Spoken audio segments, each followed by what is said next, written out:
mark in as we start this first round of the eagerly anticipated men's 1500. It was a foul for Davis Woodall, so let's go on to the track here. Will Lear, Abe Alvarado, a late scratch from this race, but that doesn't diminish the talent we see unfolding here as we look at the start list up and down this list of athletes.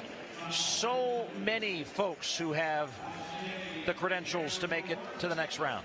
And maybe none better than Hobbs Kessler. Hobbs made the Olympic team last year in the 800 and 1500, going on to finish 5th in that 1500-meter final in Paris, narrowly missing the podium. Hobbs is a generational talent, skipping the likes of going to college, to go pro straight out of high school, running 3:34, breaking Alan Webb's high school record.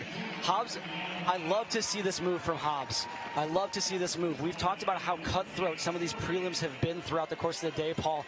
Taking only top 5 in the steeple when they were taking top 6 in the 1500, in the 800. In the 1500 here, top 3.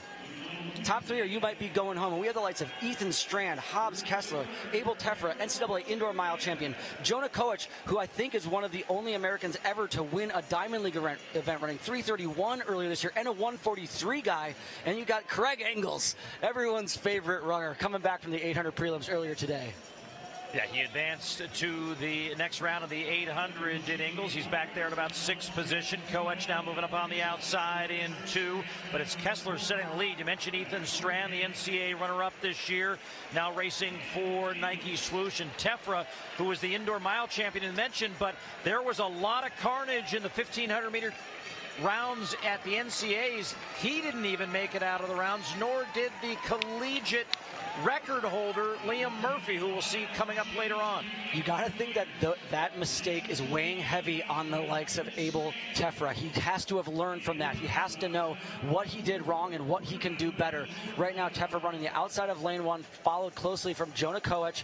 We've got Wes Porter up there in the mix. We've got the Ducks still in the mix. No one has fallen off of this pace. 1:55.9 through 800. So it's quick, but it's not lightning quick. Hobbs continuing to turn the screw, amp up the pressure here, begging the likes of Ethan Strand to potentially make a move. But Ethan Strand, we saw him in the International Mile at Pre with that blistering kick to run and laugh his way to a 3:48 mile. What is the world that we're living in? But right now, top 3, and there is a whole host of guys who are in this race. Everybody's still in this race with a lap to run, and as Will just mentioned, only 3 automatic qualifiers. Wes Porter on the inside in the all-black, right by Koech, with Tefra ahead of him, then Strand, then Hobbs Kessler as they work their way down the backstretch for the last time. Kessler very much in control and aware of his surroundings. There's a lot of looking around right now, Paul, but the 1500 meters, especially when you're up against the ropes a little bit, it's not about who makes the first move, it's about who makes the last move.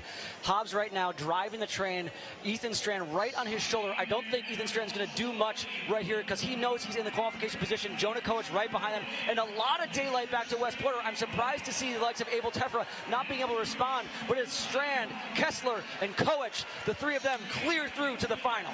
And Elliott Cook doing another Oregon dance down the inside as he finishes in 4th. There's got to be a special alley in there for the Ducks, Paul. I think there's a lane inside the underbelly of this that they call lane 10.